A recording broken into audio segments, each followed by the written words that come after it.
All women are different, but they are all women. This video is androcentric from a men's point of view and is presented as opinion, commentary, and debate. Expressing opinions is not violence. These are ideas to challenge, question, and argue in public, because classical liberalism relies on the First Amendment for its dialectic. If you are a feminist, then consider this. If patriarchy truly existed as claimed, feminism could not. And if all men are trash and women are equal to men, then what are we to conclude? Women will die for their children, men will die for their wives and children, and God chose to die for all mankind. Authority rolls up with responsibility. If this framing of facts offends you, click off to a cute cat video. Proceeding further will expose you to gamma bias and criticism directed at ideas, claims, institutions, not at any individual's virtue or dignity. Our method follows the 7 liberal arts: the trivium, grammar, logic, rhetoric, and the quadrivium, arithmetic, geometry, music, and astronomy.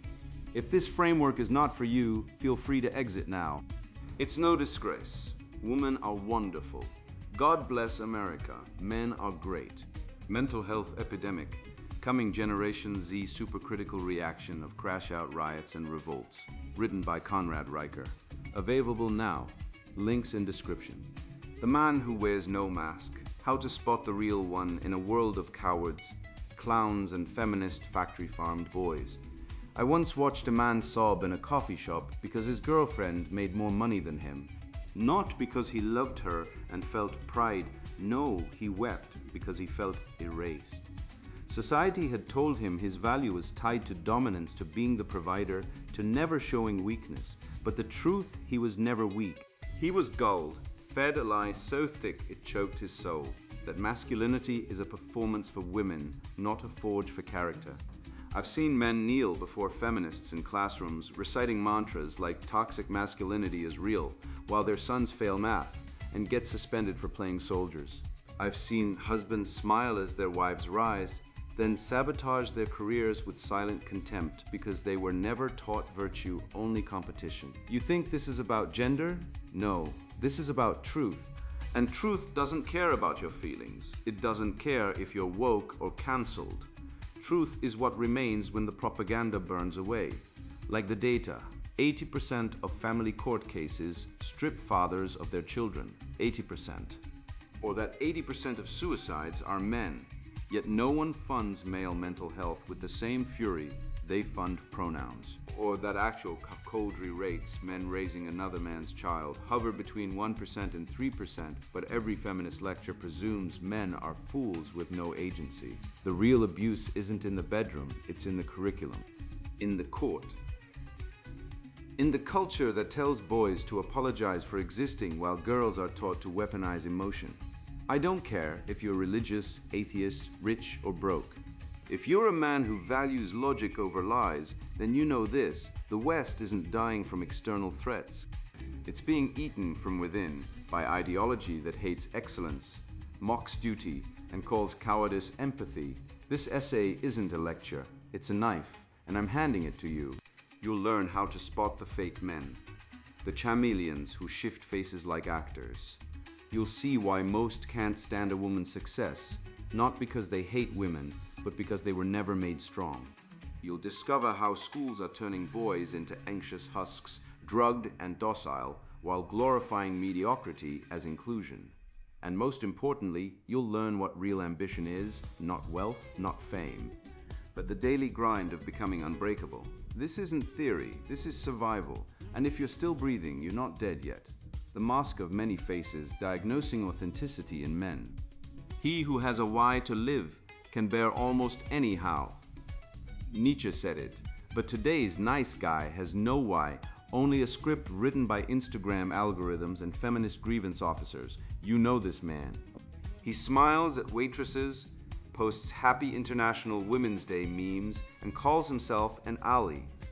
But when the Uber driver is late, he explodes. When his brother speaks honestly about women, he shuts him down.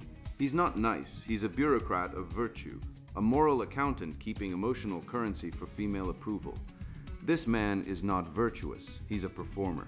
And in the modern gynocentric marketplace, performance is rewarded more than principle.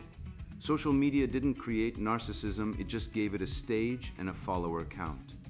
Every TikTok flirt, every mental health advocate crying about toxic masculinity while cheating on his taxes is auditioning for the same role, the emotionally available, trauma-bonded, feminist-compliant beta. But peel back the veneer, and you find a man with no spine, no center, no self. He is not disagreeable because he's kind. He's agreeable because he's afraid. Afraid of being called toxic, afraid of being cancelled, afraid of being exposed as the fraud he is. This isn't empathy. It's emotional blackmail dressed as virtue. Let's talk about agreeableness, that favorite personality trait of HR departments and feminist dating coaches. High agreeableness in men is sold as emotional intelligence, but in truth, it's often a disguise for low integrity. The Big Five personality model reveals that agreeable men tend to be more compliant, less confrontational, excellent for workplace harmony, poor for standing up for what's right. And here's the reality. Studies on Machiavellian behavior show these so-called nice guys frequently score high on manipulation when pursuing romantic advantages. They're not genuinely kind, they're calculating. They'll twist facts, shower praise, mimic vulnerability, or even shed crocodile tears if it helps them land a date or climb the ladder. And women often respond positively to this. Doubt it? Examine the patterns. Women repeatedly choose men who project confidence and dominance, not softness. Softness is appreciated in pets and loyal followers. What women are drawn to is status, and agreeableness becomes the outfit some men wear to mimic it. The nice guy who finishes last isn't losing because he's kind, he's losing because he's inauthentic. True virtue isn't staged. It doesn't change based on who's watching. Contrast this with Cato the Younger. When Caesar crossed the Rubicon, Cato didn't post a passive-aggressive tweet. He didn't start a podcast. He stood alone against an empire because his principles didn't depend on applause. That's authenticity. That's what's missing today. Marcus Aurelius didn't write the Meditations for Instagram likes. He wrote it as a private journal, a mirror to his soul. He knew character is revealed not in crowds, but in solitude. That's the mirror test. What does a man do when he thinks no one is watching? Does he cheat on his taxes? Does he mock the weak behind closed doors? Does he run a misogynistic forum under a pseudonym while preaching equality in public? I know a man like this. 6-figure salary, TEDx talk on male vulnerability, runs a private Discord where he calls women scene-tease and brags about manipulating divorces. He's not an outlier. He's the prototype of the modern progressive man, a moral schizoid, split between public virtue and private vice, and the system rewards him. Because in the woke economy, saying the right thing matters more than being the right thing. Authenticity isn't some fuzzy New Age concept. Aristotle called it ousia essence. Schopenhauer called it the will, the inner force that drives action beyond appearance. Heidegger called it Dasein, being there, present, unmasked. These aren't abstract ideas, they're survival tools. A man who changes his tone around women, bosses, or social media cameras doesn't have charisma, he has duplicity. And the litmus test is simple. Does he speak the same truth to a woman as he does to a brother? If not, he's not authentic, he's an actor. And in a culture where women have the legal power to destroy men in family court, 90% of custody cases go to mothers, regardless of fitness, where men are arrested for commenting online, where 60% of male suicides are linked to relationship breakdowns, authenticity isn't optional, it's armor. The man who lies to gain approval will eventually lie to himself, and the man who lies to himself is already dead. We've been sold a lie that empathy is virtue, but empathy without justice is manipulation. Feminist social engineering has turned men into emotional puppets, trained to perform empathy while being stripped of rights, wealth, and dignity. Boys are taught to apologize for existing, while girls are taught to weaponize victimhood. The result, a generation of men with high EQ scores and zero backbone. They can cry on command, but can't defend their principles. They'll kneel during the anthem, but won't stand up to a dishonest woman. This isn't progress, it's psychological castration, and the cure isn't more therapy, it's virtue, stoicism, honor. The kind of character that doesn't need validation, because it doesn't seek it. When the mob comes for you, and it will, no amount of "I'm a nice guy" will save you. Only truth will. Only courage will. Only a man who is the same in private as he is in public, that man cannot be broken. That man is free. I once believed I could earn a woman's respect by excelling, by building, creating, leading. But when my success stopped revolving around her, when it became mine alone, the warmth turned to frost. That silence, that subtle withdrawal wasn't accidental, it was punishment. And I realized we're not taught to be men in the full sense, sovereign, virtuous, self-commanding. We're trained to be servants with titles. The moment a woman outpaces a man, it's not her competence on trial, it's his role, his purpose, his reason to exist.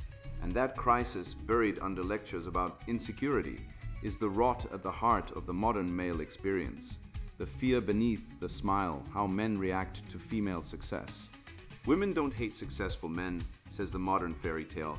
They're attracted to confidence, ambition, achievement. Yet walk into any divorce court, family law office, or suicide support group for men, and you'll find the real story. Women don't hate successful men, they hate challenging success. They love men who serve, submit, and sacrifice.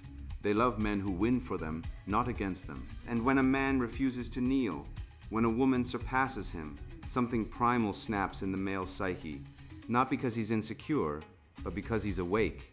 He sees the game, he sees the trap, and he feels the betrayal. The alpha male myth was never about strength. It was a bait and switch. Boys were sold a lie that dominance means control, that leadership means obedience from others, especially women. They were taught that their value is measured in height, jawline, bank account, and who's sleeping in their bed. But when a woman earns more, speaks louder, thinks faster, the system breaks. The man who thought he was the apex predator suddenly finds himself in the zoo, watching the female lion walk past his cage with a promotion, a Nobel nomination, and a speech at Davos. His instinct isn't jealousy, it's existential confusion. Evolution wired men to protect, provide, lead. When women outperform in all domains, the role collapses. No wonder he panics. He's not reacting to her success. He's reacting to his own erasure. Look at the husband who forgets to send the caterer's number for his wife's award dinner. The one who accidentally unplugs her laptop the night before her TED Talk. The man who says, "I'm so proud of you," while his eyes flicker with something colder, something like fear. He's not a monster. He's a man caught in a biological and cultural vice. Ancestrally high-status females were threats, not mates. They attracted attention, diverted resources, challenged the hierarchy. Today, that same wiring fires when his wife becomes CEO. His amygdala doesn't know about equal pay. It knows about threat, and so he withdraws, sabotages, punishes, not out of malice, but survival instinct. The tragedy? He's been set up to fail by a society that tells him to be strong, then mocks him when he feels weak. But contrast this with real masculinity, the father who beams when his daughter wins the science fair. The brother who posts her TED Talk in every group chat. These men don't feel threatened, they feel validated.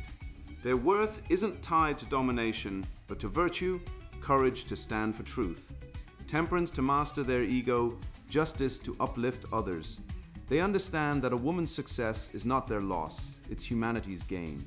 And yet, these men are disappearing.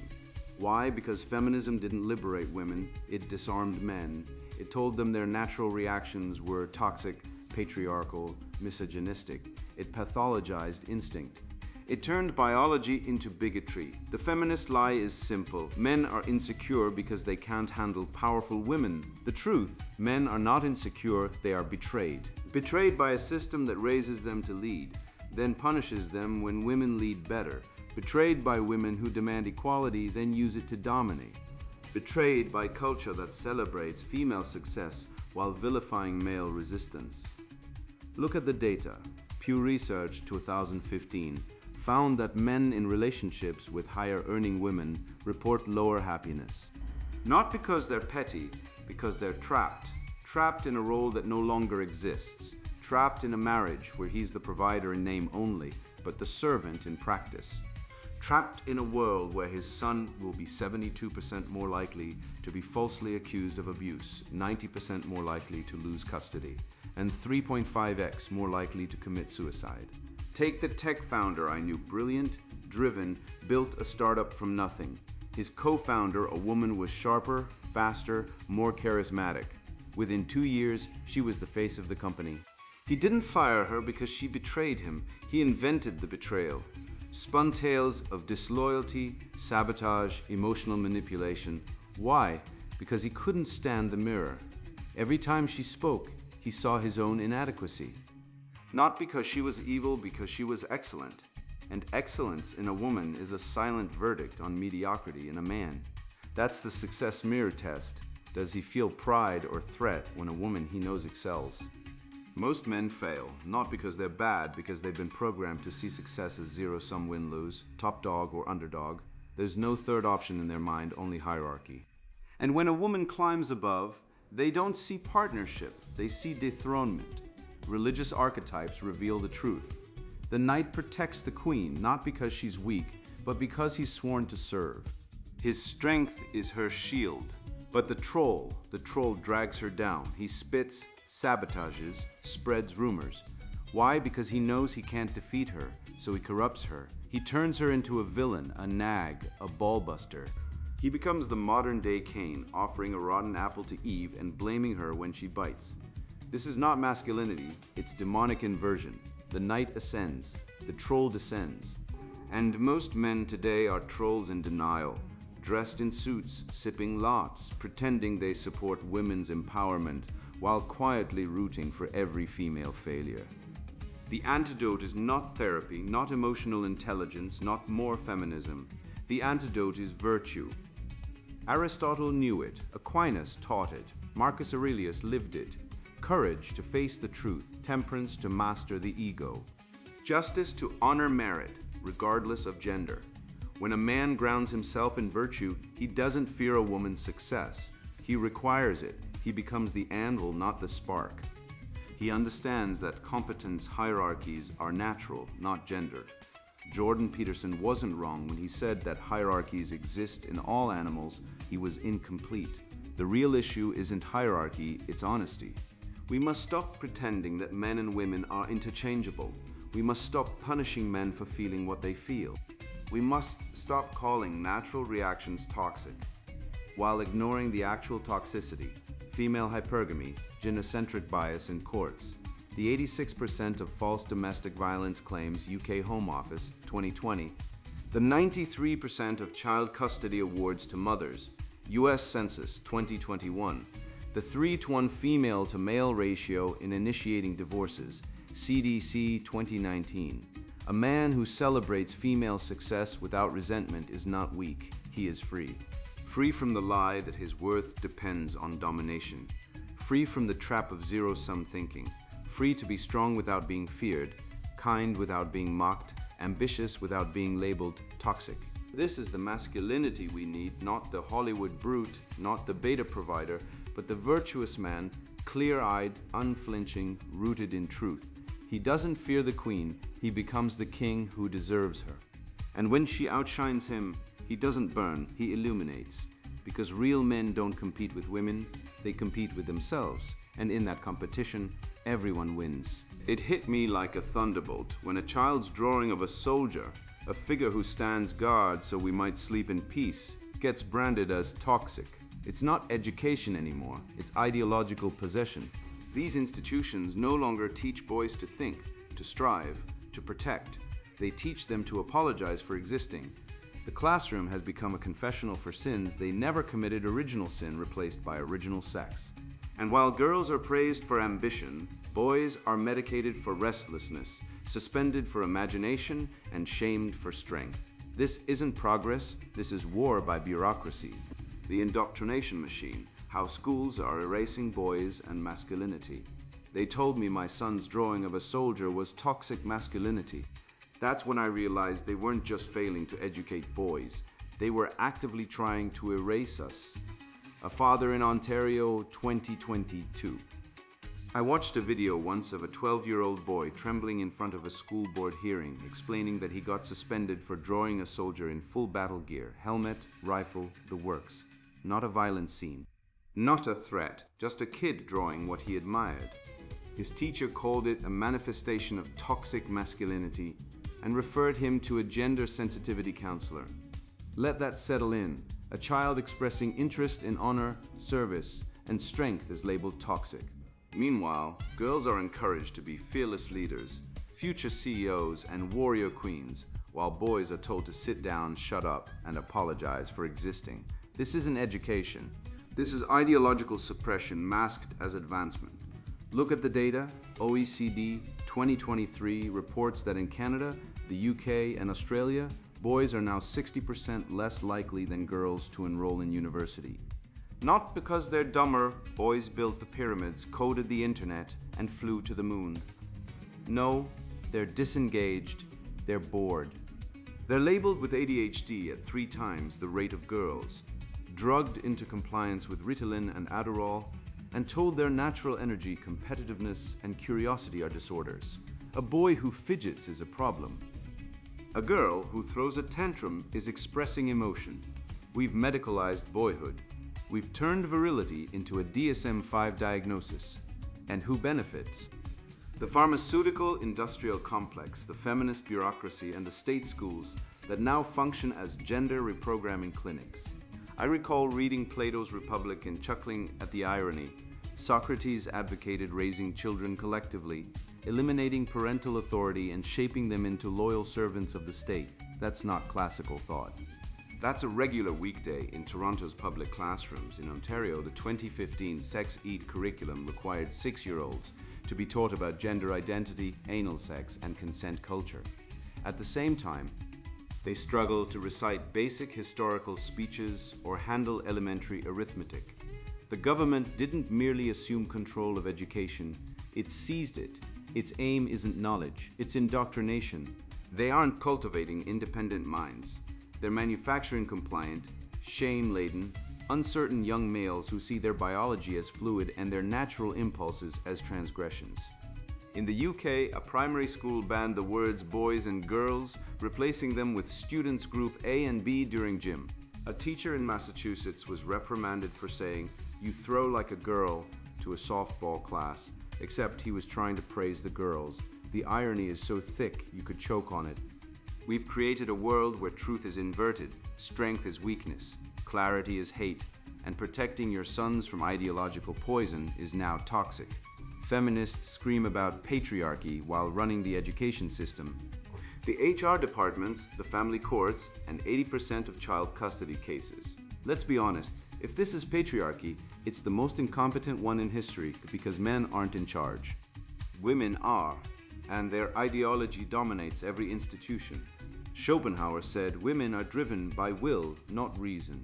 He didn't say it to insult them, he said it to warn us. Women prioritize emotion, security, and social harmony, even when it destroys truth. That's why they support policies that infantilize boys. No competition, no failure, no consequences. Everyone gets a medal. Everyone is special. But boys don't want coddling. They want challenge. They want to climb, fight, build, and protect. Remove that, and you don't raise men, you raise husks. Anxiety in young males has spiked 70% since 2010, CDC 2022. Male suicide is the highest it's been in 20 years. And still, the response is more sensitivity training, more gender pronouns, more lectures on emotional vulnerability, as if what boys need is more feminization. I met a father in Alberta whose son was told he couldn't join the reading challenge because he chose books about war heroes instead of diverse narratives. The teacher said, "We need to broaden his perspective. Broaden it to what? Self-hatred. The boy loved Churchill, Patton, and Odysseus, men who led, sacrificed, and endured." But in today's schools, heroism is suspect if it's male, white, or victorious. We teach girls to be Amazons, but tell boys to kneel. We celebrate female warriors in movies, but punish boys for playing soldiers. The double standard isn't just unfair, it's deadly. Boys aren't failing school. School is failing boys and doing it on purpose. Stefan Molyneux nailed it. Public schools are state-run re-education camps. Their mission isn't to teach reading, writing, and arithmetic. It's to produce compliant, gender-confused, ideologically neutered subjects who won't challenge the matriarchy. They don't teach logic, they teach feeling. They don't teach rhetoric, they teach virtue signaling. They don't teach grammar, they teach inclusive language. The trivium, the foundation of Western thought, is replaced with emotional intelligence, diversity modules, and consent workshops. We've swapped Socrates for Sensitivity Friday, and wonder of wonders, boys check out.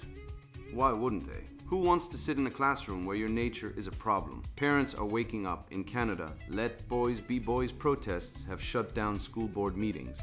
Fathers are pulling kids out, starting private academies teaching Stoicism, Shakespeare, and sparring.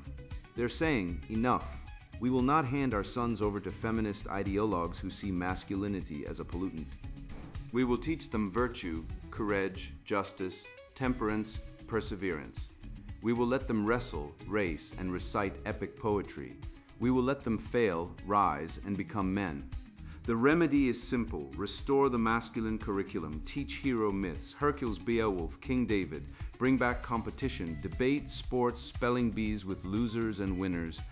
Enforce discipline. No phones, no pronouns, no emotional blackmail. Make boys carry logs, memorize Lincoln, and learn the difference between truth and ideology. Let them be strong, let them be proud, let them be men. Because if we don't, the next generation won't revolt, they won't even care. They'll just disappear, quietly, sadly, one Ritalin pill at a time. I've seen too many sharp young men collapse not from exhaustion, but from failing to push, trapped in the illusion that emotions define reality, that accepting oneself means opting out. I lived that lie, thinking my raw talent excused inaction. It didn't. Life favors those who act, not those who rationalize. And the truth I finally grasped, the one no one shared because it disrupts the gender-biased narrative dominating today's culture, is this. A man is not born, he is built. Not through entitlement, not through praise, but through daily grit, through choosing progress over ease, through layering ability upon ability until he becomes irreplaceable. This is the path I aim to lay bare, not as philosophy, but as a proven guide for the man who refuses to become another victim of the quiet violence of just being you, the forge of ambition, measuring a man by his growth, not his gifts. Genius is 1% inspiration and 99% perspiration. Thomas Edison, let me tell you something no one wants to admit. Talent is the most overrated currency in the human marketplace. I've seen men blessed with the gift of quick wit, charm, good looks, or natural intelligence, and by 30 they're broke, divorced, medicated, and bitter. Why? Because talent without discipline is a sparkler, bright for a moment, then gone, leaving only smoke and disappointment. I once had a friend, let's call him Dan, who could rap freestyle for 10 minutes without pausing, ace any exam without studying, and make anyone laugh in seconds. By 28, he'd been fired from 3 jobs, cheated on by 2 girlfriends, and lived in his sister's basement. Meanwhile, my other friend, Mike, average IQ, no charisma to speak of, worked night shifts at a warehouse, studied programming for 2 hours every night, and built a portfolio of projects no one asked for. 5 years later, Mike leads a remote dev team, owns a house, and is married to a woman who respects him. Dan, still freestyling at house parties, bragging about how real he is. The world doesn't care how real you are, it cares what you do. And that brings us to the feminist adjacent lie that's rotting young men from the inside. You're perfect just as you are. That's not empowerment, that's entrapment. It's spiritual lobotomy disguised as love. If you're perfect now, why grow? Why suffer? Why build? Why strive? This dogma is a direct attack on the ergon, Aristotle's term for a man's true function. A knife's ergon is to cut. A man's ergon is to strive, overcome, build, protect, remove striving. And you don't have a man, you have a consumer, a spectator, a eunuch of ambition. And yet, listen to the hypocrisy of the left. They scream that male ambition is toxic, oppressive, greedy. But when a woman becomes a CEO, she's breaking the glass ceiling. When a man climbs the mountain, they call him a colonizer. When a woman does it, she's a trailblazer. This isn't equality, it's double standards armed with moral superiority. The truth, ambition is not greed. Ambition is oxygen for the masculine soul. It's the fire that turns coal into diamond. And the modern world, flooded with feminist ideology, gynocentric media, and Marxist resentment, is trying to suffocate that fire. They want men docile, dependent, domesticated, like gelded stallions in a feminist pasture. But nature laughs at ideology. Look at the data. Men are 93% of workplace fatalities, 97% of prison inmates, and 77% of suicides in the US. And yet the narrative is that men are the oppressors. That's not logic, that's psychosis dressed as progressivism. The real oppression is the systemic destruction of male purpose. Family courts award custody to mothers in over 80% of cases, often weaponizing children as leverage. Men are arrested at 10 times the rate of women for expressing anger online, while women post violent fantasies about men and get promoted. The divorce rate, over 40%, and most initiated by women. And let's talk about cuckoldry. DNA testing shows that in Western nations, 1 to 3% of children are not fathered by the man who thinks he's the dad, but the man who discovers this gets called toxic for demanding paternity tests. The system isn't broken, it's working exactly as designed, to disempower men, disconnect them from their biological and spiritual purpose, and replace masculinity with feminized passivity. But here's the antidote, the decade test. Where will you be in 10 years if you improve by just 1% every day? That's not magic, it's math. 1.01's 3065 equals 37.78. Compound that over 10 years, you'll be transformed. I know a man who worked graveyard shifts at a gas station, coded for 2 hours every night, and read philosophy during breaks. His friends mocked him. Why grind so hard? Just chill. 10 years later, he's a senior engineer at a tech firm, earns 6 figures, and trains other men in his spare time. His peers, still chilling on unemployment, addicted to porn, sleeping on couches. This isn't luck, it's the skill stack. Layering technical ability, social competence, physical fitness, and emotional resilience like armor. You don't need to be gifted, you need to be consistent. Anders Ericsson's research on deliberate practice proves it. Elite performers aren't born, they're built through focused, repetitive effort. Angela Duckworth's work on grit confirms it. Perseverance beats talent every time. The samurai trained daily, not because they expected war tomorrow, but because they knew character is forged in the quiet hours. The monk fasts not to punish himself, but to master himself. The Protestant work ethic wasn't about money, it was about sanctification through labor. These traditions understood what the modern world denies, that suffering is not evil, it's the forge. And without it, you don't get strength, you get decay. So let me be clear, masculinity is not a static trait, it's not a birthright, it's not defined by your genitals or your voice. It's defined by what you build, what you endure, what you overcome. The mountain doesn't care if you're authentic, it demands ropes, skill, stamina, and the world is that mountain. It will crush the soft, the entitled, the idle. But for the man who disciplines himself, who stacks skill upon skill, who treats every day as a chance to become slightly better, the world bends, it opens doors. It grants respect. It offers meaning. The left hates this because it undermines their narrative of victimhood. They want you dependent on government, on therapy, on women's approval. But true freedom comes not from being accepted as you are, it comes from becoming who you were meant to be. And that requires ambition not as a dirty word, but as a sacred duty. So ask yourself, in 10 years, will you be the man who stagnated on talent or the man who transformed through daily effort? The clock is ticking. The forge is hot. Step in or be melted down. You thought the world was fair. You thought honesty would be rewarded. You thought love meant partnership, not power plays wrapped in emotional blackmail. You were wrong. And I don't say that to crush you.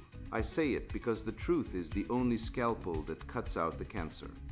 Look at the data. 50% of marriages end in divorce. But in family courts, 80% of custody goes to mothers, automatically, without trial, without appeal. Fathers are treated like debtors, not parents. Meanwhile, the CDC reports that men commit 80% of suicides, despite being 47% of depression diagnoses. We're not broken, we're betrayed. Betrayed by schools that pathologize boys who fidget as if energy is a crime. Betrayed by media that glorifies the single mother as saint while mocking the devoted father as dinosaur. Wake up! The system isn't failing. It's working exactly as designed to neuter men, monetize women's grievances, and sell you both as customers to the same collapsing circus. I once knew a man who spent 10 years rebuilding classic cars in his garage, while his wife called him waste of space for not chasing corporate titles. She left him for a guy who sold essential oils online and wore hemp necklaces. 6 months later, she was back begging because the free spirit beat her when she questioned his spending. Reality has a way of returning, like a boomerang made of brick. That man didn't gloat. He didn't say, "I told you so." He just kept working. And when he finally sold his first restored 1967 Mustang for $12,000, he didn't buy a yacht. He bought land, built a cabin. Lives off-grid now, hunting, reading Marcus Aurelius by firelight. He's free. Not because he won, because he refused to play a rigged game. That's the model. Not rage, not retreat, refusal. Refusal to pretend emotional manipulation is communication. Refusal to pretend female hypergamy is love. Refusal to pretend that a culture that jails men for commenting nice pic online while allowing abortion up to birth has any moral credibility whatsoever. You now know the tests. Watch how he treats waiters. Watch if he celebrates her success or withers at it. Watch if he grows or rots in self-justification. These aren't quirks. They're diagnostics, and you're no longer blind. You've been red-pilled not with anger, but with clarity, the kind Socrates demanded, the kind Christ modeled when he overturned the money tables. Share this not to start fights, but to end delusions. Your brother doesn't need another beer. He needs the truth. Send it. Post it. Carve it into stone if you have to. The future isn't written by algorithms or activists. It's forged by men who look at the data, face the pain, and say, "No, not anymore. You've done the work, now go do your duty." And now the sponsored book introduction, Mental Health Epidemic. Coming Generation Z, supercritical reaction of crash-out riots and revolts. My mind snapped like a dry twig in 2023. Not from stress, but from the sheer, suffocating weight of lies. I watched men, strong, capable, logical men, reduced to trembling shells, drugged into compliance by a system screaming they were broken for daring to see reality. The mental health pandemic, a manufactured weapon. A gynocentric gaslighting campaign designed to crush dissent. I saw friends broken on the wheel of feminist lies, labeled toxic for biological truths as old as time. Their spirit crushed, their sanity declared a disorder by the very architects of the collapse. This book is my war cry against that rot. This isn't comfort food for the compliant. It's a demolition charge for rational men, men who revere the trivium, who hunger for the transcendentals of truth, goodness, and beauty that built the West. Men betrayed by a culture that swapped Aristotle for estrogen, logic for lunacy. If you've felt the sting of betrayal lead to about women's nature, cheated by the Marxist feminist narrative, crushed under the boot of toxic femininity masquerading as progress, this is your lifeline. If you're still clutching the red pill Schopenhauer offered, but need the weaponized application against today's Babylon, stand ready. We dissect the collapse of sanity, exposing the feminist factory settings hardwired into societal decay. We run woke warpath diagnostics, perform the estrogen empire autopsy, and map the biology battlefield. You'll get the truth riot starter pack, logic landmines diffused, the media mindfuck decoded, and Schopenhauer's silver bullets aimed straight at the heart of cultural Marxism. We expose the virtue vandals and beauty butchers. We conduct brotherhood betrayal forensics and draft the Western resurrection blueprint. This is revolt readiness, brother. Father figures will be resurrected, reason enforced by the Riot Act.